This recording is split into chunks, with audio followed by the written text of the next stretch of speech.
Hi, everybody. I think we're going to go ahead and get started. And I'm only standing up here to get everybody's attention, but we want to keep this relatively informal. Welcome to the second afternoon session. My name is Aman Bhandari. Work at the Office of Science and Technology Policy and mostly on healthcare.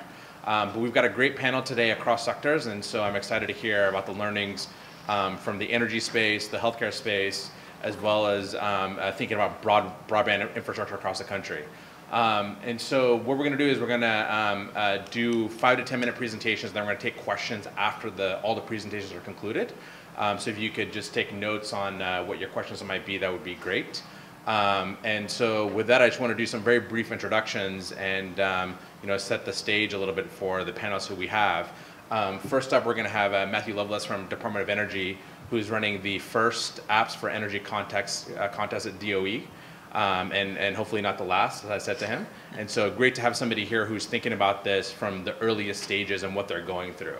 Then we're going to have Adam Wong from one of my colleagues from HHS talking about the innovation platform we've set up at HHS and all the challenges that have been run through there, and kind of the learnings from the big picture of what's happening in the healthcare space. And then finally we'll have Will from the Mozilla Foundation, who's going to be talking about looking at the broadband infrastructure across the country and what the Mozilla Foundation is doing going forward. And so I think the neat thing here is that we've got government involvement, obviously, but we've also got public and private sector involvement. And so it's going to be interesting to see things not only from that perspective, how do you set something up with counterparts outside of the federal agency or folks outside of a nonprofit even, and involving the private sector and seeing what's happening there. Then I think secondly, looking at things at different stages in the process. Obviously at DOE, they're starting with apps contest. HHS has had huge amounts of experience in this over the last really 2.5 years. And I think the other thing is, looking at the maturation, how the space has matured over the last 2 to 3 years in terms of, for folks to think about, I think there's a little bit of challenge in app fatigue. And so when you look at app contests in particular, there's probably, I would imagine, one every weekend for all sorts of things across the country. And anytime you have a hackathon, there's usually some app that's created. And so I think it'll be important to think about the context of where we are in the challenge space, not only inside the government, but what's happening external in the kind of the external environment. Whether it's domestic or whether it's international. I see one of our counterparts here from the World Bank who've run kind of huge global apps competitions as well. And so thinking about the talent pool that you're going to tap into and where the fatigue might be, and then thinking about how do you sustain this over time. And so those are the couple of things that are kind of in my mind, and looking forward to hearing from the learnings from the folks who are actually doing this now on the ground. And so with that, I want to keep my, my remarks short, but I'd like to turn it over to Matthew. Okay, thanks a lot. So I'm from the Energy Department, and as Aman said, I am administering the Apps for Energy competition, which just wrapped up literally a week ago. So we're still kind of dealing with the, kind of the bureaucratic fallout and, getting everyone paid and that sort of thing. So it's all very fresh for me. This was the first apps competition that the Department of Energy has undertaken, and hopefully the beginning of a series. So I've only done this once, and my background is not in app development. It's in maps. So take this all with a grain of salt. And if I say something that Adam disagrees with, I'd probably go with him.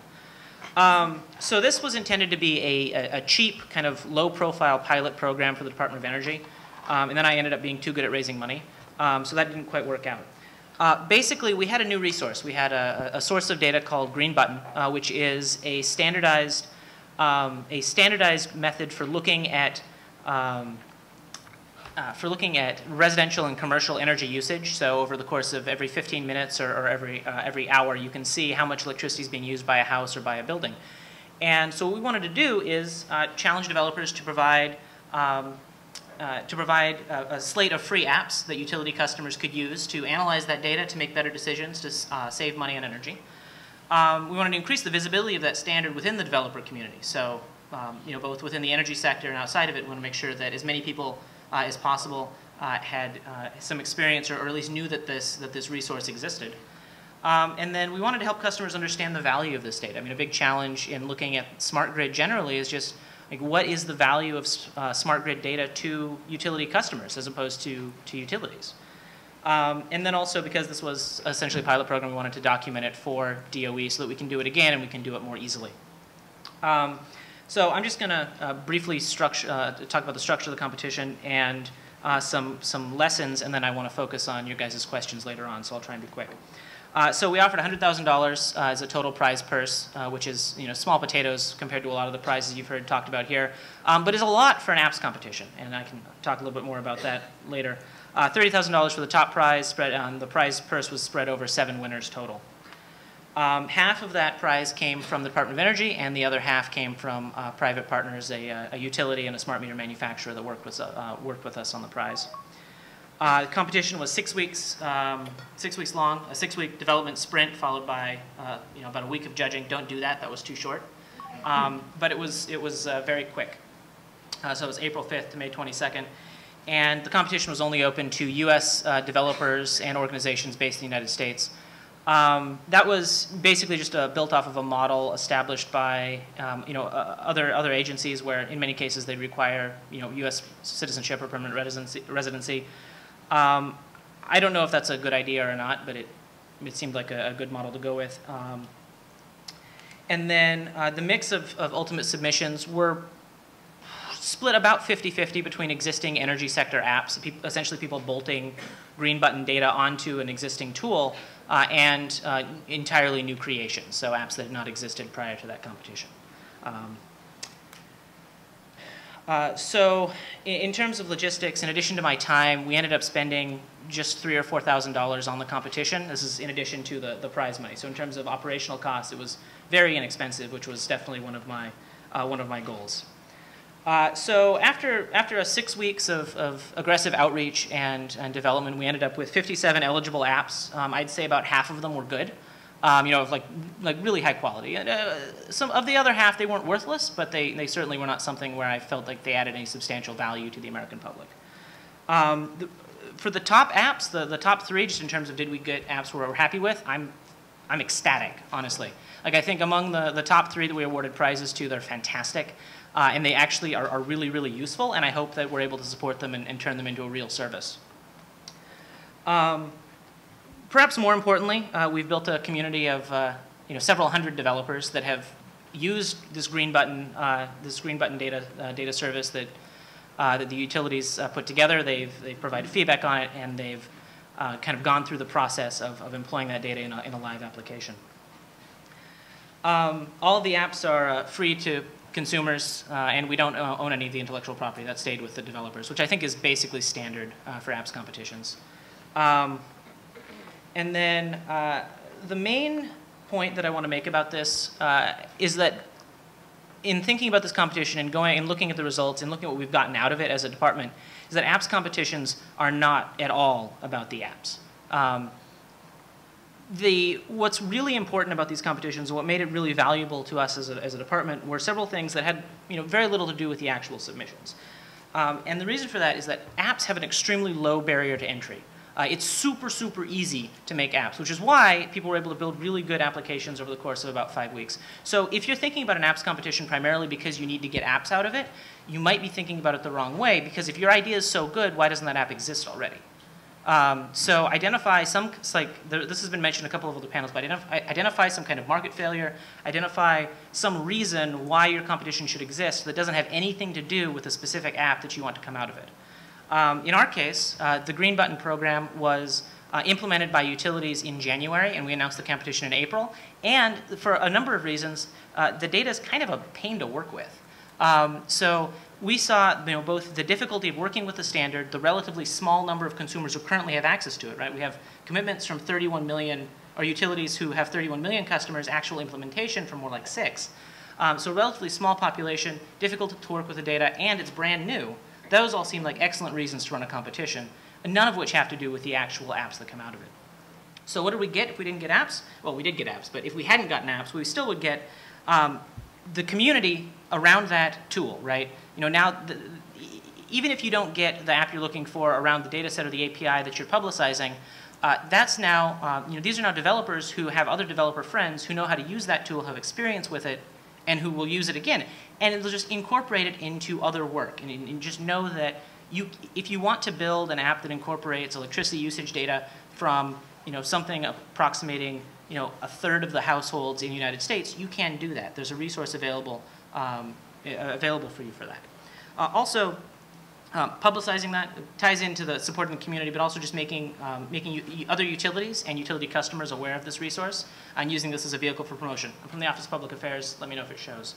And then also encouraging a variety of implementations. This is trivial. Just the creativity that you get out of an open call for uses of this data rather than putting out a request for a specific application is fantastic and is really critical for demonstrating both to the department what's possible with the data that you've opened up, and also for demonstrating to the industry what's possible. In my more flippant moments, I would say that maybe the best thing that comes out of this is Siemens or Schneider Electric or somebody steals a really good idea from one of the submitters, which not ideal, but still there's a significant public good in just getting those good ideas out there and making that collaboration possible. All right. The last part, and this doesn't apply in every situation, but in ours I think was perhaps the most valuable thing we got out of this, is the feedback that you get on the tool itself, right? So if you've developed industrial standards before, the process of developing that standard usually involves talking that standard to death, and doesn't always involve a great deal of real-world implementation and testing immediately. And what we've gotten is, across hundreds of developers, more developers than actually submitted to the competition, they provided us with real-time, immediate, and extremely rigorous feedback on whether this worked and how it was implemented by the utilities. Is it a tool they can make use of? Can they build a functional application with the tool as it currently exists? Where do they need it to go? What do they want to see out of it? And this is I mean, I suppose you could pay for that kind of feedback, but it would be way more expensive than the competition was. And another advantage here is, I wouldn't say it's unbiased, but it's differently biased than most of the feedback that you'll get within the government. They're not insiders, usually. They just want their app to work, right? They don't have an axe to grind. They don't have any political turf. They just want it to function. And I think that kind of feedback is extremely valuable. All right, so lessons learned. Don't underestimate Twitter as a mechanism for approaching developers. I know this isn't really an audience that I need to convince of that fact, but I think that was the single most useful resource we had for finding developers, which sounded silly at first, and I got teased a little bit, but it's true. So make friends with journalists. Identify a couple of journalists who care about this, and depending on, particularly given the large number of application contests out there, it's probably not going to be a big-time journalist. Maybe a small-time journalist, but develop an ongoing relationship with them, offer them profiles with winners, maybe let them know who the winners are a little bit early in a carefully embargoed email, something like that. Just leak a little bit. Make sure that you have some journalists who you develop a relationship with and really understand the competition, what you're going for, and can then write really good stories that then other journalists can read and understand a little bit better what you're doing. Judges are the most important, or one of the most important outreach tools you have. Every judge should bring an audience with them, should bring a population that thinks they're important, thinks they're an expert, and that the judges should understand that by agreeing to be a judge, they agree to do outreach to that audience. Active, always-on tech support is crucial to having a successful apps competition.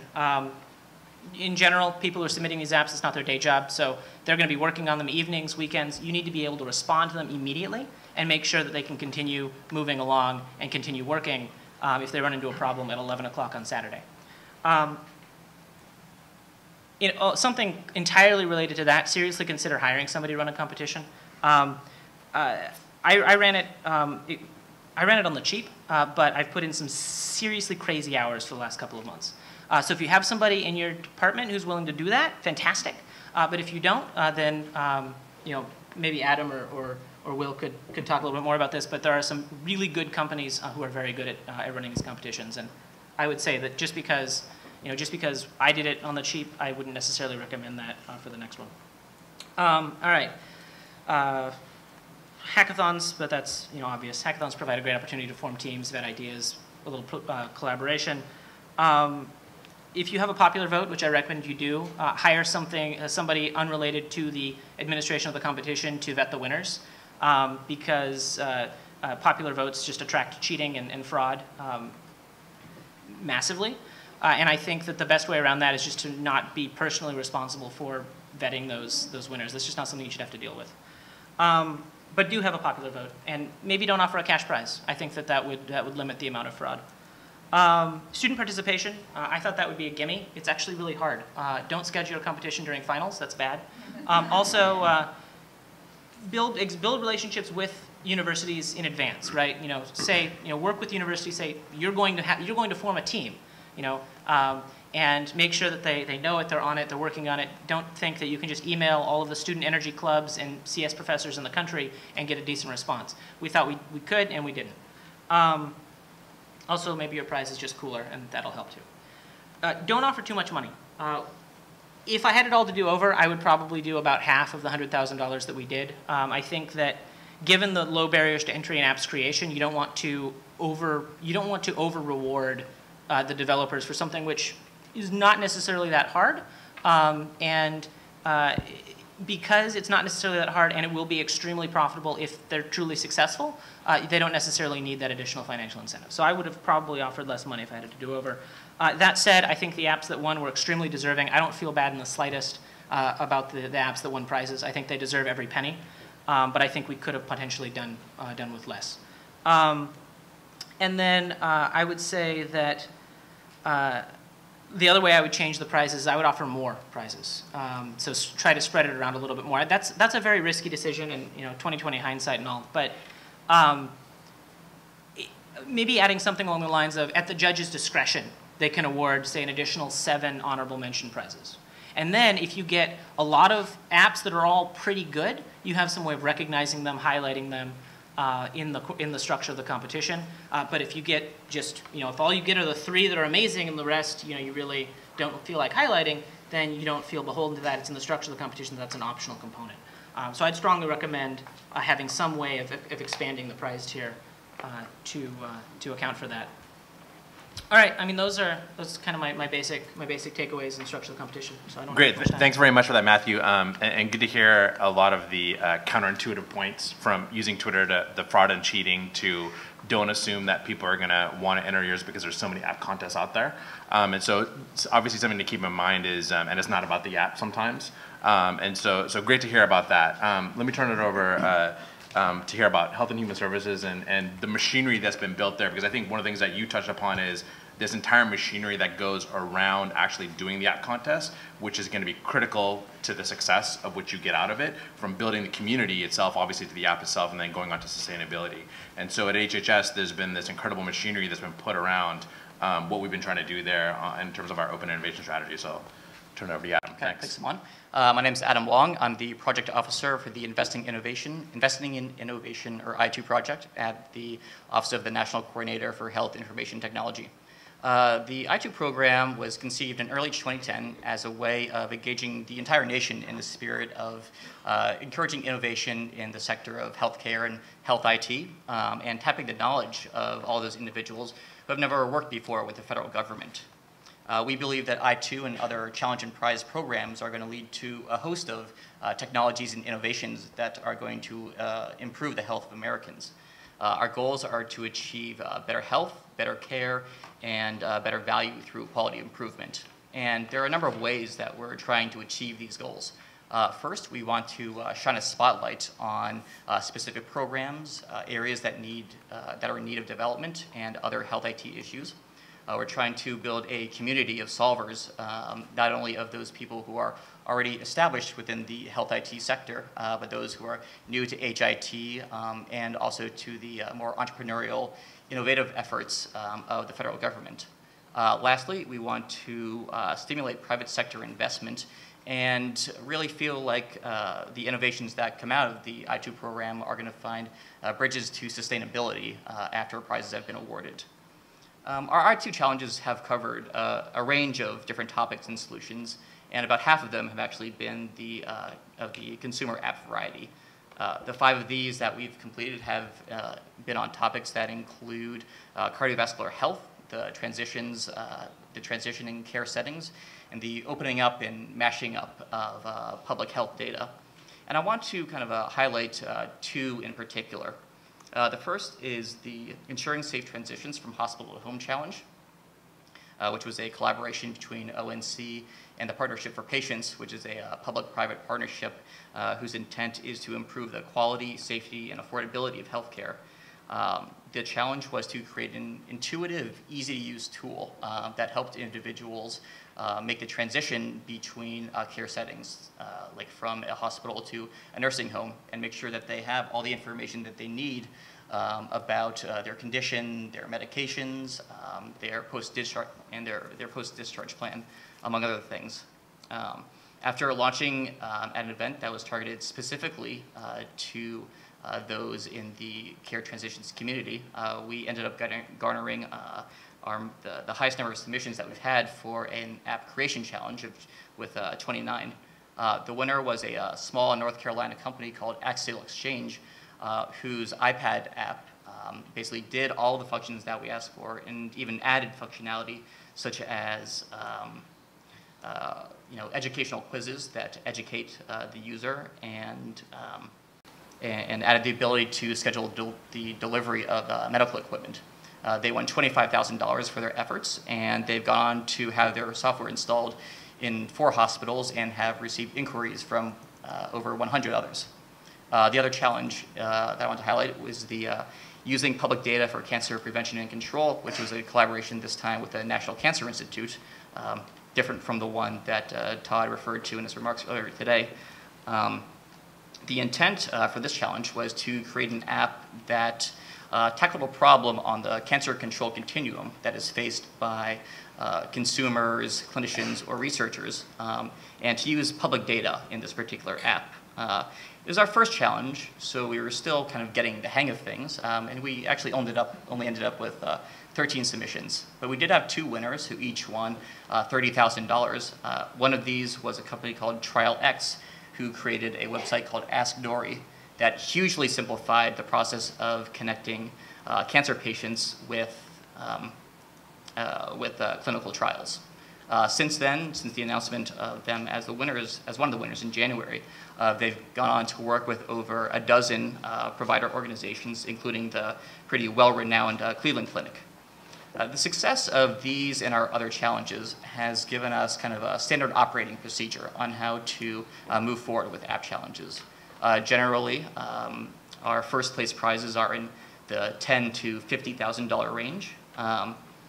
As a government entity, and considering that Compete's app challenges are still fairly new, we kind of have to walk a fine line between an award amount that is going to entice developers to create apps and submit to these competitions, but not have something that's not have a prize that's going to be so large as to make someone who's either an expert or who's just kind of a government watchdog type say, what is going on here? Obviously, something awry is going afoot. The duration of our app challenges is usually 3 to 4 months. Obviously, this depends on the technical complexity of the challenge. Same as the award amount, but this is a time frame that has served us and the developers pretty well. We haven't really tried any innovative in themselves communications or outreach tactics, pretty much sticking with the standard government plus social media playbook. We launch at conferences and events where we know that press is going to be able to pick up our announcement. We always try to pursue partnerships with other agencies or relevant external organizations. Whenever you have a chance to get your challenge up on another newsletter or on the front page of a website is something that we found well worth doing. We use social media too, like Twitter, and regularly post on blogs. And we found that holding webinars is actually something that has provided a lot of value.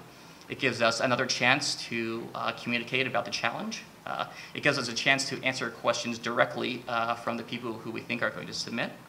And it's just another opportunity to discuss and shine a spotlight on some of the larger issues that are framing the challenge.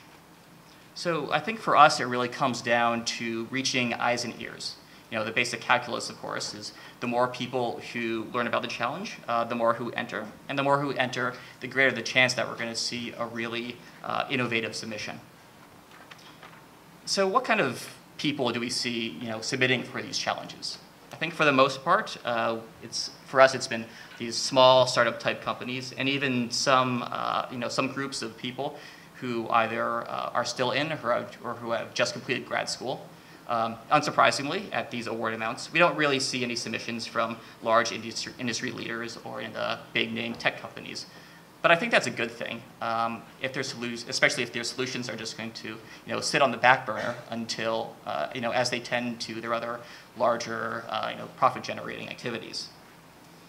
I think I really like our winners to be these kind of small, hungry companies, who are looking to make a name for themselves, and for whom winning an ONC challenge is going to, maybe give them that needed shot in the arm for that next round of funding that's going to really take them to the next level. And it's these small companies who aren't yet entrenched who I think are going to come up with the real game-changing, market-disrupting innovations that we're really looking for. And I think that an app challenge like the ones that I2 is running can be that really important first step. Great, thanks very much. And so, kind of taking, I think, moving on to Will, Barkis is going to be, I think, a parallel in a totally different sector in terms of setting up machinery and infrastructure of what you're going to be doing going forward, because the Mozilla Foundation has got some really exciting work happening over the course of the next year. And I'll turn that over to you. And the last thing I want to say is that I think you've got probably the coolest title one of the coolest titles of anybody I've seen, Gigabyte Developer Evangelist. So maybe you could tell us how you got that in the Q&A. But let me turn it over to you. Sure. Thanks. Yeah, thanks, Aman, and thanks for inviting us to be here. And thanks to all of you for an afternoon session where I see a lot of blank stares and not too many smiles. But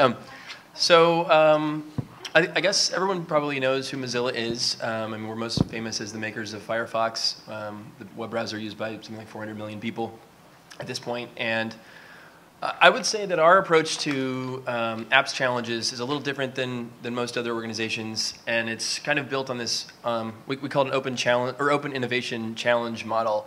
That's a lot like the open source kind of model that we use day to day in developing Firefox and other software. So I guess a little bit of background just about myself, because or about me, just because I think I was where a lot of you are just before this. So I'm a former science policy person at the National Science Foundation. Spent a couple of years there. In fact, working on this this initiative, which I'm now kind of running some of the prize challenge part. So I was involved in a lot of the early discussions about, well, this is NSF's first prize competition we've ever run. How, what do we do? What are we looking for? What are we even trying to solve? And I think that's a big question you need to reflect on. Are you trying to solve a clearly articulable problem that you want one app for, and a one-off kind of thing, which is what we can kind of look at as a prize? Or do you want to create an ongoing sustainable community practice? People who are going to keep solving problems for you and maybe solve problems you didn't even know you had, or if you have complex problems that are hard to articulate, this is kind of the approach you need. So a little bit of background about this particular challenge, because I think it's a good illustration of how, of a complicated set of problems and a goal of creating a community of practice. This is the, I'm working on the Mozilla Ignite Challenge, and it's part of a larger public-private partnership called US Ignite. OSTP and the National Science Foundation, Department of Energy, actually a few others have all been working on this. It's still in soft launch sort of mode, so I'll leave off some of the dates, but the goal is really to take investments that various communities across the country have made in broadband, ultra high-speed broadband, so getting into the gigabit per second range, and figure out essentially what to do with it. I mean, the basic vision is that, I don't think anyone here would disagree that the internet has absolutely changed the way we live our lives and work and learn and socialize. But the vision for US Ignite is that there are things that we can't do on today's internet that we can do, that we think we can do, that will have real impact on people's lives using these sort of next generation networking technologies. So the goal, or the model of how US Ignite will work is a little bit like the iPhone. You create some awesome infrastructure. In the case of the iPhone, it's the phone. In the case of US Ignite, it's this large-scale nationwide testbed, stitching together these islands of broadband with a number of universities that are involved. And you need to then seed it with some killer apps so that people can actually see why you need this infrastructure and show actual impact in people's lives. And then finally, you open up that platform to others to innovate on. So this is where Mozilla comes into the picture, and I think this is actually, NSF had a very wise vision in how it decided to approach this. So NSF is choosing to fund some actual academic researchers generally to build a few apps that it thinks will be killer apps. But it knows that it only reaches a certain community, and mostly academics. And it's very hard to know what killer apps are, right? I mean, it's one of those things you need to see, but you may not be able to predict. So in parallel, they sort of chose to partner with the Mozilla Foundation to run an apps challenge to reach a much broader community of developers, uncover ideas we might have never come up with, or that NSF might never come up with.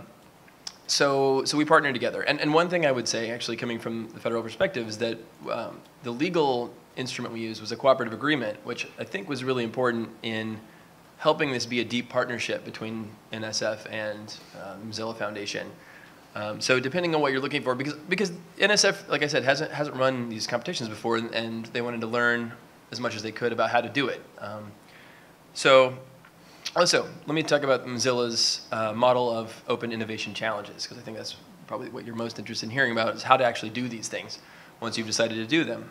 And so the process is a little different. Like I said, it's really geared towards agile, iterative development with a lot of ongoing sort of hands-on feedback to the teams, the people who are competing.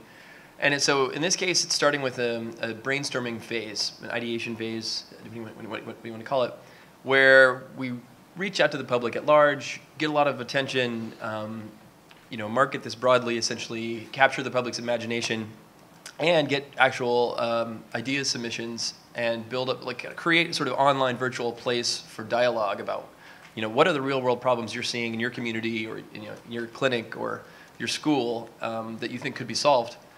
And so get people involved through that process.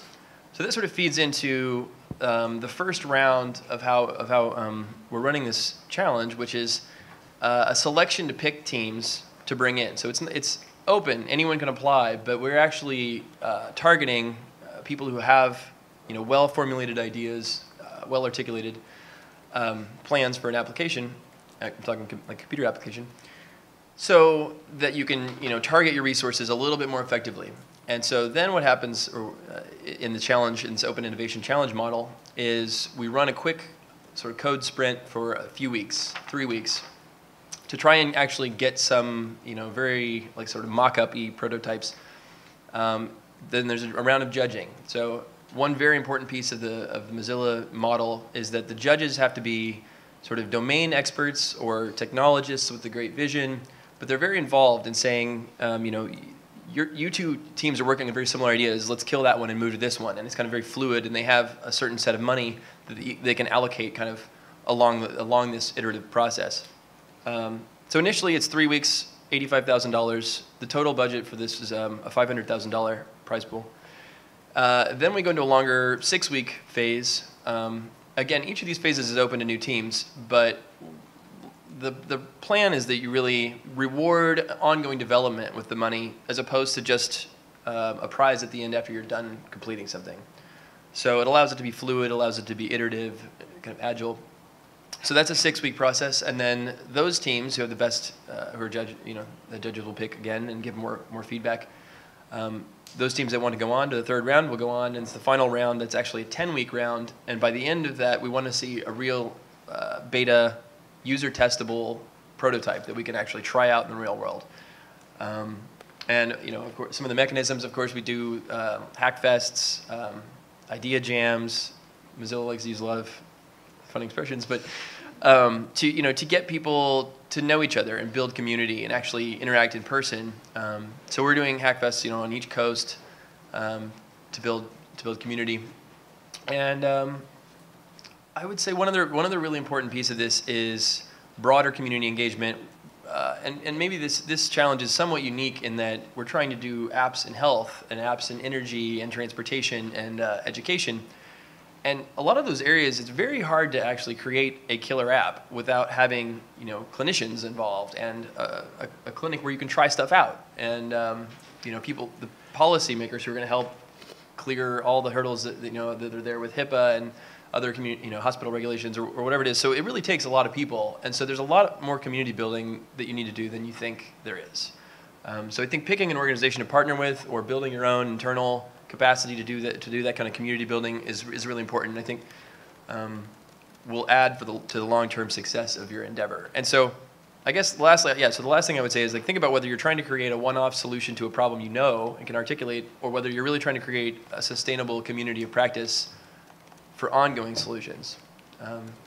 So yeah, that's great. Thanks very much. So I think some of the themes you've heard here resonate throughout what you've heard for the rest of the day. In terms of, even though we're talking about apps contests, this is largely can be about building an innovation ecosystem, building a community. And so I think that still remains constant. And I think when you think about grants and contracts versus doing a prize competition, whether it's in the app space or otherwise, it's grants and contracts are generally, as you probably know, one-to-one. This is one-to-many.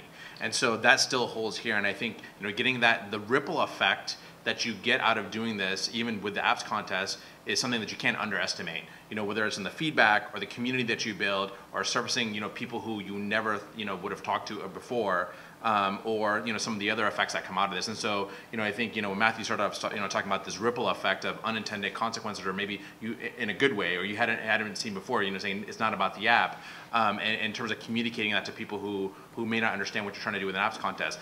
Given that, I think you heard about some of the challenges. This can be very hard to do. And so I have one rapid fire question for you. Before that, I want to ask a question to the audience. How many people in here have run an apps contest?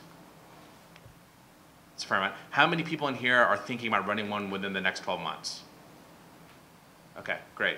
And so my question for the panelists before we throw it open to questions from some of you here is, in 60 seconds or less, two things. One, what is the hardest thing in running an apps contest, for yourselves? And then the second thing is, if you had to give one piece of advice to people, what would that be in doing this? Certainly. And yeah, anybody.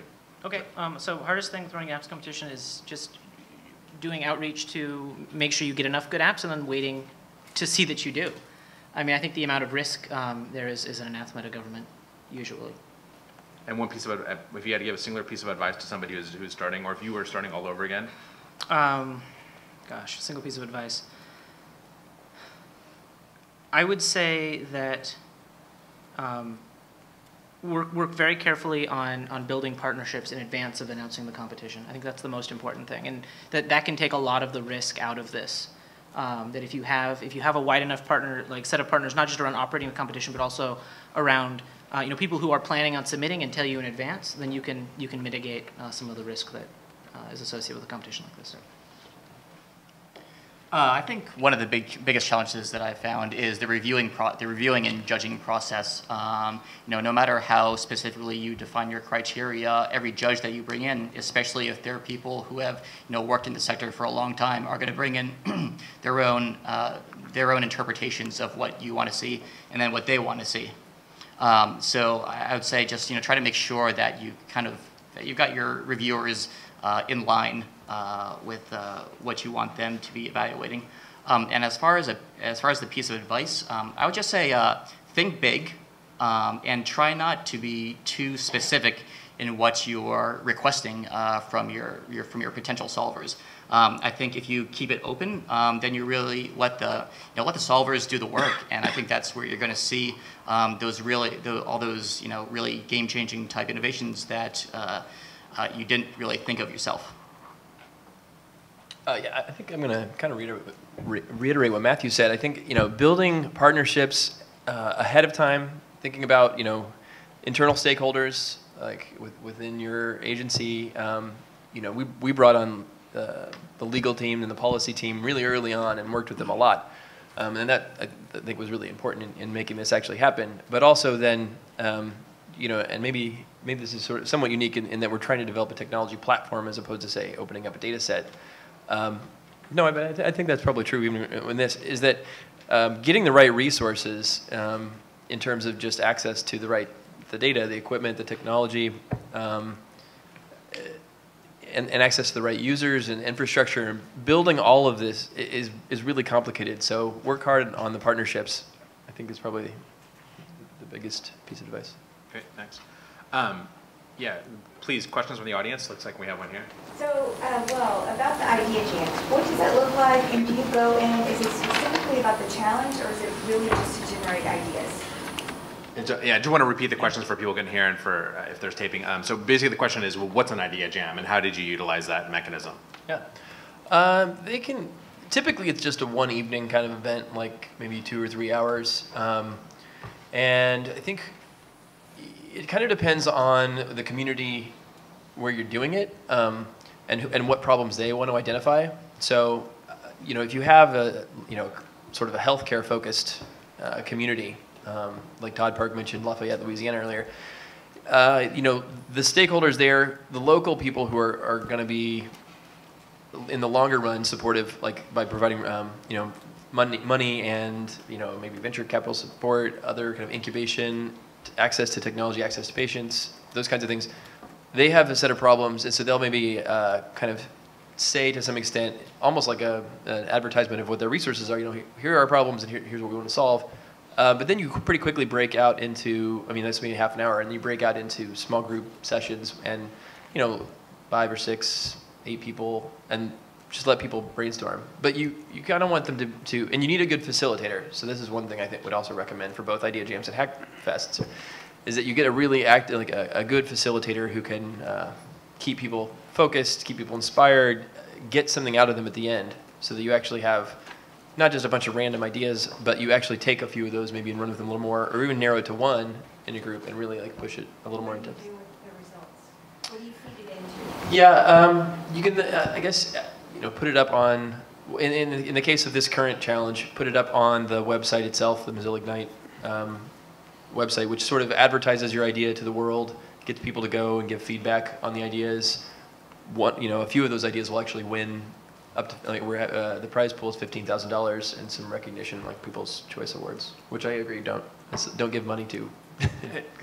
And I'm sure there's people in the audience who've had good experience with this, and maybe some of the other panelists. I think there's a whole variety of flavors with it. It's really a brainstorming session, and I think a lot of people have used these to precede and motivate your upcoming challenge. And so, yeah, well, and I think part of it really is not so much that ideas ripped out of context are then going to be picked up by other people, but that those people form into teams or get involved. Yeah, you can get involved with other people. I saw a question in the back, there first, and then I would like to know if you could kind of, okay, well, I'm not a technical person, so how much data or how much technical information do I need to give to people before they can do an app? Because basically all I have is an idea, and I just go to people with an idea and say, I want a community to be able to do such and such with an app. Now, go make one. So the question is, having just an idea and what's the right amount of technical specification that one might need in order to have a successful app contest. So. Well, in our challenges, we make sure that that interested people know that we will help match them up with other teams and other people who have the technical expertise that the idea kind of generator might not have. And we always stress that our challenges are somewhat multidisciplinary, and that working together with other people who don't necessarily or who don't have the same experience as you do can be really valuable. I maybe I shouldn't add this. I don't think this is a consensus view with app competitions, but I'd be very, very cautious about putting apps competitions along the lines of, I have an idea for an app, I'd like someone to build it. Just because if there was a business case for that, apps are usually easy enough to build that someone probably built it already.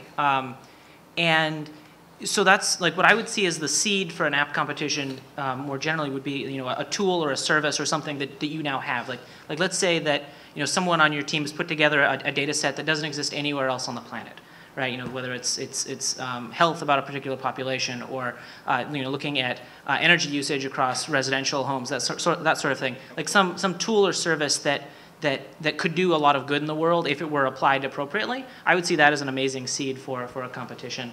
And then in terms of technical support, I think it is important that the people who are administering the competition, at the very least, have access to people who can answer hard technical questions about whatever data you want people to be working with.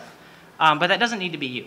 I mean, that can just be someone who you've, talking about partnerships, who you've partnered with already and has agreed to, as their contribution to this competition, help developers figure out what's going on with the data set, help understand what all these like bizarre column names actually stand for, that sort of thing. But I mean, that's just my personal opinion and coming from a very particular perspective on apps competitions.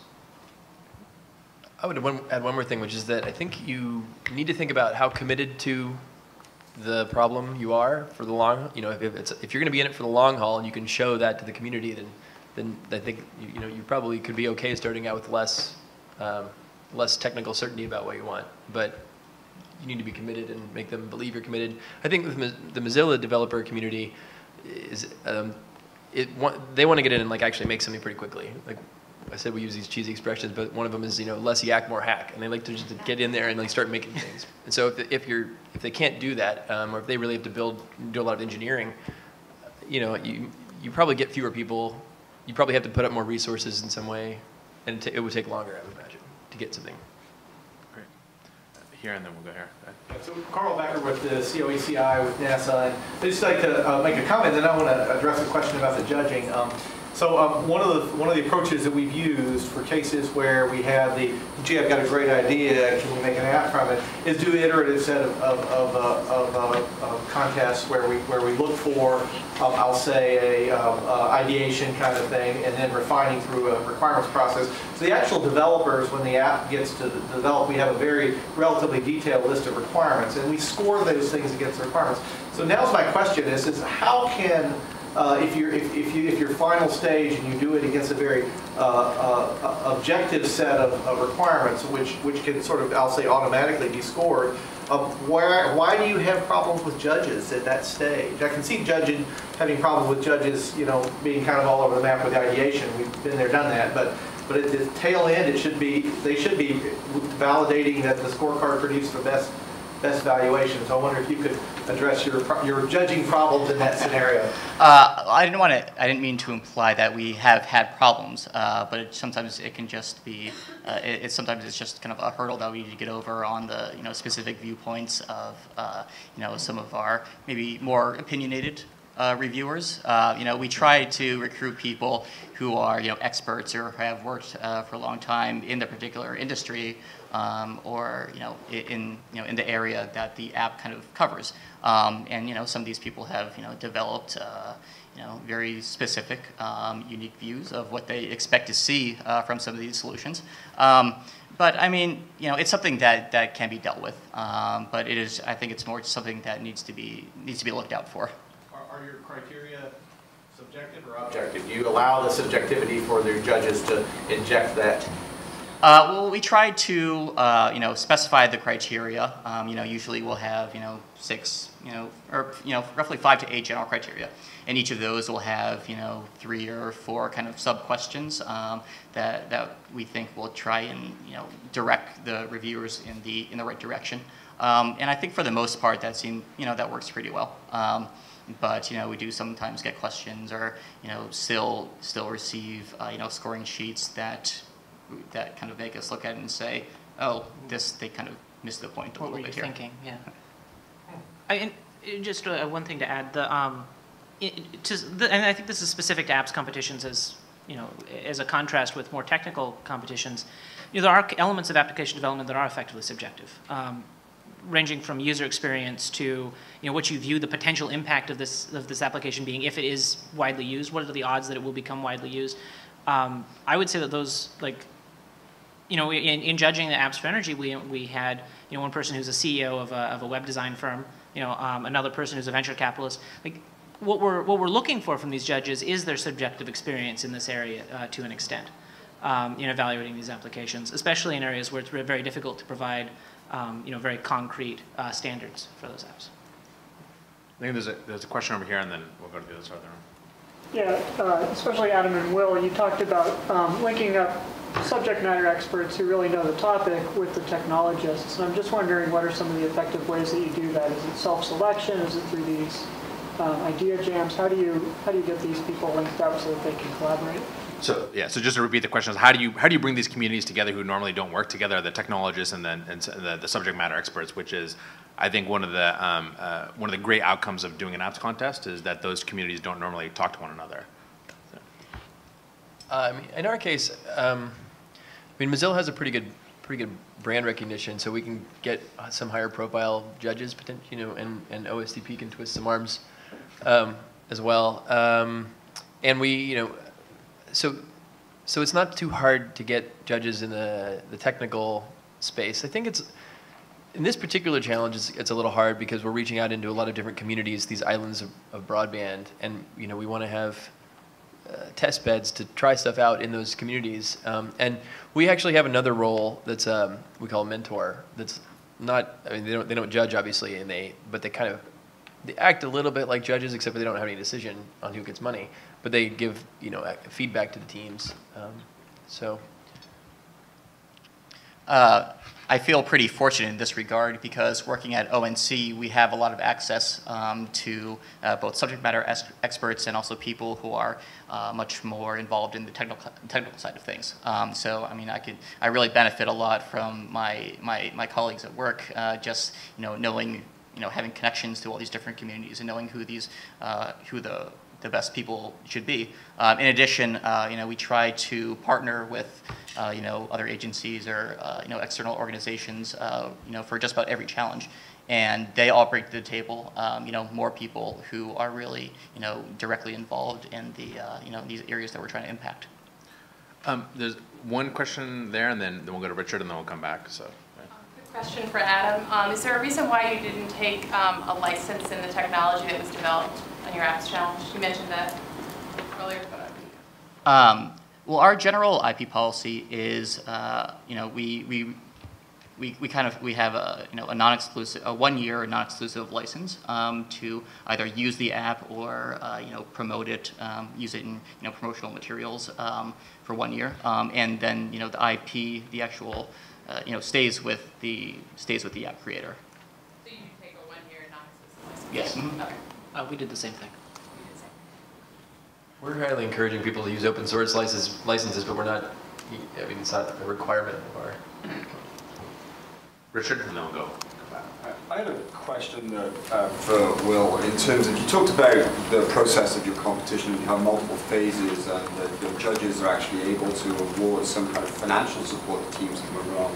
I wonder kind of how you kind of keep the integrity and the fairness and perception of fairness of the competition when you have teams that, you know, have received kind of extra and quite real financial support during that process. Right. It's hard. I mean, I think it's really kind of down to getting the right judges. Trying to have an open and transparent process for the judging to take place. I mean, because this is sort of iterative and when we really encourage openness through the process, it's a little bit more collaborative than competitive. So, yeah, it's hard. You just build trust, get the right judges, be open about conflict of interest stuff. So, I mean, judges don't have to. They have to kind of disclose their conflicts of interest, but don't have to necessarily not be involved in those teams. So, yeah, it's a balance out. There's a question over here, and then we'll come back to that. I just wondered if any of you know of any apps challenges where the prize has been awarded based on kind of initial impact. So going beyond the does it look like does it technically work? Does it look like it might have an impact? To what are the kind of initial results of using it? Yeah, one example I know of is the biggest energy saver is run by a number of Texas utilities. And there, a portion of the competition is awarded, you know, kind of in the more traditional, does your app look great? But then I believe the majority of the prizes are actually connected to how much energy do the customers of that utility actually save using that app relative to the other competitors. I'm not entirely sure on the details, but I'm pretty sure that's the basic structure. Yeah, we haven't, you we haven't used that as a criteria yet. I think we haven't quite figured out how we would measure actual, impact after the prize is awarded. If you could say that, is it the number of activations or number of user accounts made? But, we're trying to change people's behavior with some of these, health apps and get them to get healthier. But, if someone just downloads the app and creates an account, but then never uses it again, obviously there's no impact there. With ours, we're pretty involved early through the process in helping, kind of shape the right ideas and shape the right teams, and so it's a little, it's pretty hands-on. It's earlier in the phase or in the process than that. My question kind of goes back to this issue of you have the technologists and the content experts, and you all answered kind of in one way that was interesting, but I'm curious looking at it a different way around the applicants. So you have a whiz kid developer and an expert in food deserts or whatever example you want. How do they meet each other? I think there was a mention that hackathons are one way to start to build teams. Are there other tools, online matchmaking services or something like this? How do these people come together? I don't really have a great answer different from what I said before. Our subcontractor is that's just one of the services they provide. I think they get a decent number of inquiries of people who kind of have who have one part of the puzzle, but then they really just handle on their own matching them up with the others that they need to kind of come together to make a team. In simply a very old-fashioned way of doing that matchmaking? Pretty much, yeah. For us, I think we were less interested in connecting energy sector experts outside the Department of Energy with technologists, and more making sure that energy sector experts within the Department of Energy were very available to people who know how to make apps. And so that was basically my job for the last 3 months, is to make sure that anyone who didn't yet understand how electricity data worked through the green button standard got their question answered as quickly as possible. And so trying to kind of graft energy sector expertise onto someone who already knows how to make apps, which is another way of approaching that problem. Yeah, I think there's sometimes no replacement than kind of getting people in the same room together, whether that's an ideation jam or brainstorming session, or whether that's actually running a hackathon, or you yourself showing up to somebody else's hackathon to see what's going on. And so, and it's also a good way to do a little bit of self-selection. You'll see people coming out of the woodwork who are saying, this is kind of interesting to me, I've never done it before, or getting your colleagues to come, because there's no better experience than actually seeing it for yourself firsthand, and encouraging your colleagues to come with you to hackathon just to experiment. And I think this relates to an overall point about when you're running some of these, there are very low risk ways to actually test to see if this works for you. You without even having to run an apps contest, go to a hackathon in person and get on a team. And not all of them are free, but many are free. And so the only thing that's not free is your time. But just show up and kind of get in the kitchen and get your hands dirty. That's the absolute best way for you to tinker and then start to understand some of the challenges that come forward and how you put one of these together successfully. I'm going to stop there because we're at time. The last thing I'll say is using the kitchen or food analogy. I think there's 1,000 ways to throw a dinner party. And so I think that makes it tough here in terms of there's no cookie cutter way to do this, but I think that your colleagues in the room and the folks up here have had great experience in different sectors doing it in a very different way, whether it's staged over time or it's a shorter period or prize money, whatever the case may be. So, lean on the people who've done this before, because I think now compared to 2 years ago or 3 years ago, we've got a really robust community in DC, and certainly there's a really robust community outside of DC that has done these and have done these for a very long period of time. And so you don't have to reinvent the wheel, but I would say, go and learn from the best, and I'm sure the folks up here will be more than willing to share their experiences with you, as well as the team at OSTP and your colleagues in the room. So with that, I want to thank the panelists for sharing and being open with their experiences, because this is a really rewarding thing. But there is some hard work that has to be put in, and that'll show at the tail end of this. So thanks very much for being here. Thanks.